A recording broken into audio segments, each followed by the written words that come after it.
امام محمد بن عبد الرحمن قرشی رحمت اللہ تعالی علیہ آپ فرماتے ہیں سن 764 ہجری میں طاعون کی وبا پھیل گئی اور یہ طاعون کی وبا پورے ملکوں کو اپنی لپیٹ میں لینے لگی، یہاں تک کہ مصر بھی اس کی لپیٹ میں آ گیا۔ کہتے ہیں کہ جب یہ مصر کے اندر داخل ہوئی تو اب یہ معاملہ ہوا کہ ہلاکتیں بڑھنے لگیں، تو پھر لوگوں نے قیام اللیل شروع کر دیے۔ یہ بیماریوں سے لڑنے کا یہ ایک طریقہ کار ہے، ہماری طرح نہیں چھٹیاں ہوئی تو گھر میں جناب ساری رات 2-3 فلمیں دیکھنے کے اوپر لگ گئے، اور کوئی کرونا کو جو ہے وہ مذاق کے طور پر جو ہے وہ بول رہا ہے، کوئی کچھ کر رہا ہے۔ اللہ تبارک و تعالی نے بنی اسرائیل والوں پر جب عذاب نازل کیا تو وہ ٹھٹھا کرنے لگے، اس عذاب کو اتنا بڑھا دیا گیا کہ وہ ہلاک کر دیے گئے۔ آج ہمارے ہاں بھی ہے، ایسی جگتیں جناب بنائی جا رہی ہیں کرونا کے بارے میں، ایسے الفاظ بولے جا رہے ہیں جیسے ہی کچھ بھی نہیں ہے۔ اللہ تبارک و تعالیٰ کی طرف سے ایسا عذاب ہے کہ جس نے پوری دنیا کو اپنی لپیٹ کے اندر لے لیا، کیونکہ ایک دن اگر ملک گیر ہڑتال رہے تو ملک کو کتنا نقصان ہوتا ہے، اور یہاں کئی روز ہو گئے مارکیٹیں بند کر دی گئی، کئی روز ہو گئے ادارے بند کر دیے گئے، کئی روز ہو گئے ملک کی معیشت تباہ ہو رہی ہے، اور مسلمان جناب مذاق کر رہے ہیں آپس میں ایک دوسرے کے ساتھ، کہیں ایسا نہ ہو کہ یہ ہلاکتیں بڑھنے لگ جائیں، یہ تعداد اور بڑھنے لگ جائے، اور آپ دیکھ رہے ہیں کہ یہ تعداد بڑھ رہی ہے۔ تو اس کا مقابلہ فلمیں دیکھنے سے نہیں ہوگا، اس کا مقابلہ رب کی نافرمانی سے نہیں ہوگا، اس کا مقابلہ مولا کے گھر سے دور ہونے پر نہیں ہوگا۔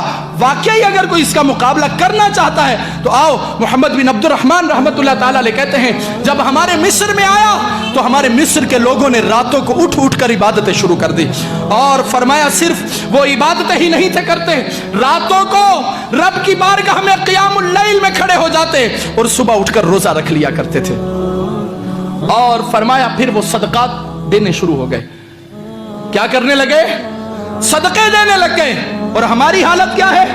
ابھی کوئی پرماننٹ جو ہے وہ لیٹر جاری نہیں ہوا، کوئی نوٹس یا اعلامیہ جاری نہیں ہوا ہے کہ جناب مارکیٹیں بند ہی کرنی ہے، تو آپ دیکھیں ذخیرہ اندوزوں نے ذخیرہ اندوزی شروع بھی کر دی، چیزیں مہنگی ہونے بھی شروع ہو گئیں، جس نے 1 کلو چیز لینی تھی وہ 10 کلو لے کر گھر میں آ گیا۔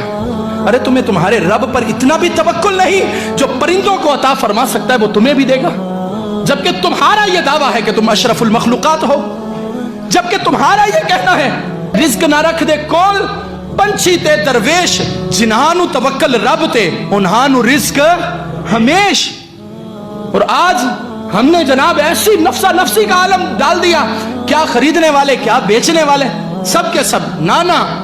حضرت علامہ محمد بن عبد الرحمن رحمت اللہ تعالی علیہ فرماتے ہمارے لوگوں میں ذخیرہ اندوزیاں شروع نہیں کی بلکہ صدقہ دینا شروع کر دیا۔ صدقہ مال کو کم کرتا ہے یا بڑھاتا ہے؟ صدقہ مال کو بڑھاتا ہے، اور مصطفیٰ جان رحمت ہے وہ پتہ کیا فرماتے ہیں؟ حضور علیہ السلام فرماتے ہیں صدقہ مال کو بڑھاتا ہے، اگر کسی کا کم ہو جائے تو مجھ سے لے لے۔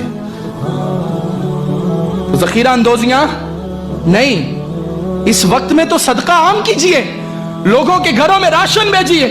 آپ کو لگتا ہے کہ میں کسی کی مدد کر سکتا ہوں تو اس کی مدد کیجئے، کیونکہ یہ وہ وقت ہے جب امت پریشان ہے، یہ وہ وقت ہے جب مسلمان بے روزگار پھر رہے ہیں، لہٰذا ان کے اوپر خصوصی نگاہ رکھیے، ان کے گھر بار کا خیال کیجئے، ان کے گھروں میں راشن بھیجئے۔ میں تو یہاں تک بولوں گا کہ جنہوں نے یہ ذہن بنایا ہے نا کہ وہ رمضان میں زکاتیں نکالیں گے یا وہ شعبان میں نکالیں گے، کوئی بات نہیں، اس بار 2 مہینے پہلے نکال دو، اس بار 2 مہینے پہلے نکال دو، کیونکہ مسلمانوں کو تمہارے مال کی ضرورت ہے۔ اگر تم اب نہیں نکالو گے تو کب نکالو گے؟ تو ضرورت کے وقت مسلمانوں کی مدد کیجئے۔ فرماتے ہیں کہ ہم نے صدقات شروع کر دیے اور کہا پھر ہم سب مل گئے اور رب کی بارگاہ میں توبہ و استغفار کرنے لگے اور ایک دوسرے کو واعظ کرنے لگے، ہم لوگوں کو نیکی کی دعوت دینے لگے، انہیں برائیوں سے منع کرنے لگے۔ کہتے جب ہم نے دیکھا کہ طاعون ہمارے گھروں کے اندر آنے لگا، پھر ہم نے ایک کام کیا جس سے رب نے طاعون کو ہمارے وطن سے بھگا دیا۔ ہم نے یہ کام کیا